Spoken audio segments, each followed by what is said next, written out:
So to be heroic, to be an ordinary hero every day, to me means to be a guardian of the good life, right? If you think about Martin Luther King Jr., Mother Teresa, Gandhi, even spiritual figures like Jesus, right? Or Buddha, or other types of characters that we've learned about growing up, and even fictional characters in the movie like Harry Potter and Hermione, Superman, Wonder Woman, right? Those ones we think of as not really real. But if you think about them in their ordinary alter ego, as Wonder Woman is known as Diana Prince, she's an antiques dealer. Superman is known as Clark Kent, right? And if you grew up in any of the religious circles, you might remember they had these bracelets that said WWJD, what would Jesus do, right? And one of the things I like is to think about that. What would a hero do, right? What would hero do? Well, if you're not Christian or into religion, you're maybe not into the Jesus piece, but who's your personal role model, right? And what are the standards that they embody? For me, good means that which promotes life and aliveness, and evil is that which seeks to strangle it or tries to strangle it, right? So we've been hearing a lot about school shootings lately, and one of them happened today and was averted. A possible crisis of the large magnitude like we saw in Florida recently could have happened again today in Maryland. But because of a man named Blaine Gaskill, a school resource officer who intervened and neutralized the threat, which was a 17-year-old gunman, a student there came in and shot his ex-girlfriend, allegedly, right? That's what it's looking like. Police have been reporting. But that could be updated as we go.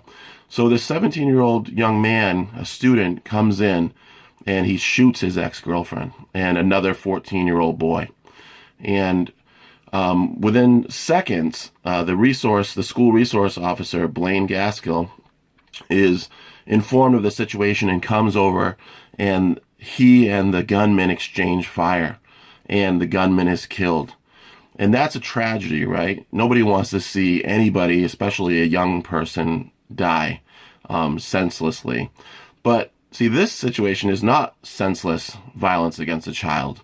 It was a gunman who came to a school, and a school resource officer whose job was to intervene and be a guardian of the good life, just like, let's say, a Martin Luther King Jr., even though he's nonviolent, or a Jesus is nonviolent, right? I would be willing to bet maybe this guy's nonviolent, but that in his moment, if somebody comes in with a gun and he has a gun, his job is to protect the kids, and that's what he did.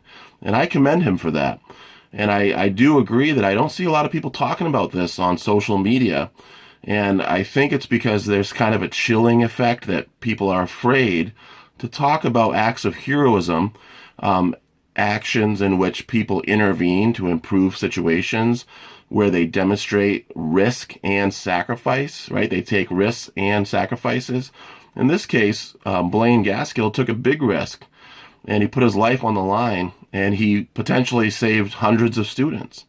So let's not forget to applaud people when they show signs of well-being and flourishing, when they show signs of having good character, right? One of the things you heard about the Parkland, Florida school shootings was that some of the officers, even though they had firearms and even though they knew that their job was to intervene, they didn't intervene, right? They waited outside.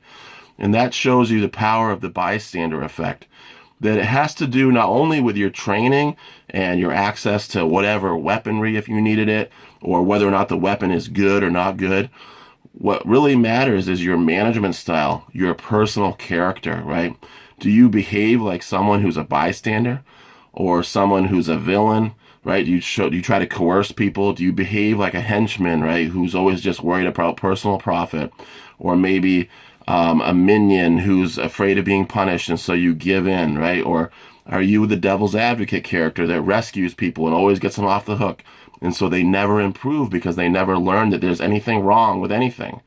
So all those things are okay. You're not a bad person if you've been in those roles or if you struggle with that. But understand that character is important. It's not something to be afraid of. And We want to see everyone be like Blaine Gaskill, so that he and they and you and me and all of us can be guardians of the good life, so that we can continue to have good social experiences alive and well as human beings, right? And in order to be a guardian of the good life, you have to break out of groupthink and the herd mentality. You can't be afraid to state what you really think and feel, especially when it goes against your social group. So I'm giving you permission to be yourself, even if your social group isn't the same as you. Because one of the things I do love about living in America is that you're allowed to think for yourself, and you're allowed to have your own point of view. And I'm not saying that I think it's good for people to do this or that with firearms. What I'm saying is, this is an example of someone who intervened to improve a situation, and we should all be like that. I'm Shawn Fury, Heroism educator, with another example of how we're living in some heroic times. Have a great day.